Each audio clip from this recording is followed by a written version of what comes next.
صبح جو ہی میں نے دکان کھولی، میں نے ایک ضعیف ماں کی لرزتی ہوئی آواز سنی تو لگا جیسے پوری کائنات کی ویرانی اس کی زبان پر اتر آئی ہو۔ آنکھوں سے بہتے آنسو، جھریوں بھرا چہرہ، اور وہ درد جو لفظوں میں سمٹنے سے انکاری تھا۔ وہ کہنے لگی، 5 برس پہلے میرا شوہر اس دنیا سے چلا گیا۔ مزدور آدمی تھا، محنت کرتا تھا، مگر گھر بنانے کا خواب بھی آنکھوں میں ہی رہ گیا۔ ایک بیٹا تھا، 2 بیٹیاں، مگر 3 برس پہلے میرا جوان بیٹا غائب ہو گیا۔ کوئی کہتا ہے بھاگ گیا ہے، کوئی کہتا ہے مار دیا گیا ہے، کوئی کہتا ہے اغوا ہو گیا ہے۔ سچ آج تک پردے میں ہے۔ یہ کہتے ہوئے اس کی آواز رک گئی، جیسے دل پر رکھا بوجھ الفاظ کے ساتھ لڑ رہا ہو۔ وہ پھر بولی، ایک بیٹی ذہنی توازن کھو بیٹھی ہے۔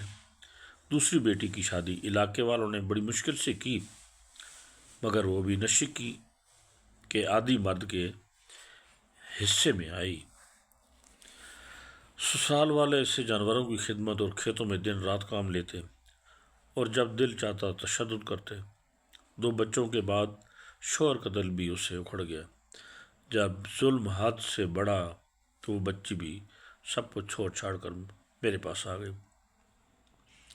میں نے دیکھا وہ ماں کیسے لرزتے ہاتھوں میں آنسو صاف کر رہی تھی۔ اس نے کہا، بیٹی کے قدم تو میرے گھر آ گئے ہیں، مگر میرے پاس خود کیا تھا؟ نہ چھت، نہ آسرا۔ ایک طرف معذور بچی کی ذمہ داری، دوسری طرف یہ بیزار حال بیٹی۔ دنیا کا حال یہ ہے، اگر وہ کام ڈھونڈنے نکلے بھی تو لوگ اسے لاوارث سمجھ کر حقیر سی مزدوری دیتے ہیں۔ بعض درندہ صرف لوگ اپنی ہوس کا شکار بنانے کے لیے اس کے گرد منڈلانے لگتے ہیں۔ آخرکار وہ بھی گھبرا کر گھر سے نکلنا چھوڑ بیٹھی۔ اب ہمارا سہارا بس پرانی مسجد کے کھنڈر اور لوگوں کی دی ہوئی سوکھی روٹیاں ہیں۔ یہ کہہ کر وہ ماں زاروں قطار رونے لگی اور بولی، مجھے ڈر لگتا ہے اگر میں مر گئی تو میری بیٹیوں کا کیا ہوگا؟ نہ رشتہ دار ساتھ ہیں، نہ کوئی سہارا ہے، باقی سب ہمیں اپنے لیے بوجھ اور اپنی عزت پر دبا سمجھتے ہیں۔ یہ صرف ماں کی داستان نہیں تھی، یہ ہزاروں گھروں کی خاموش چیخ تھی جو کسی کے کان تک نہیں پہنچتی۔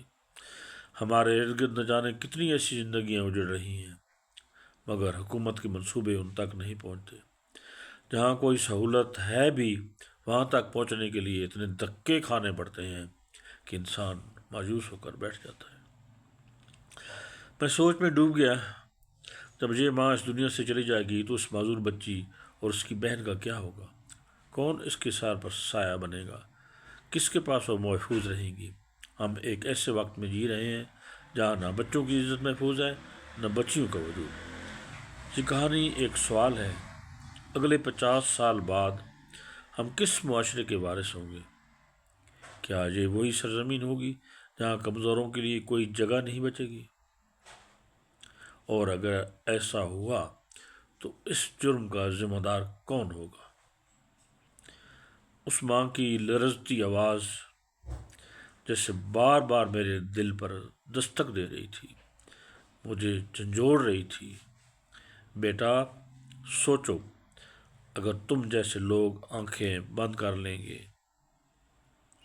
تو میری بیٹیوں کو میرے بعد کون سنبھالے گا؟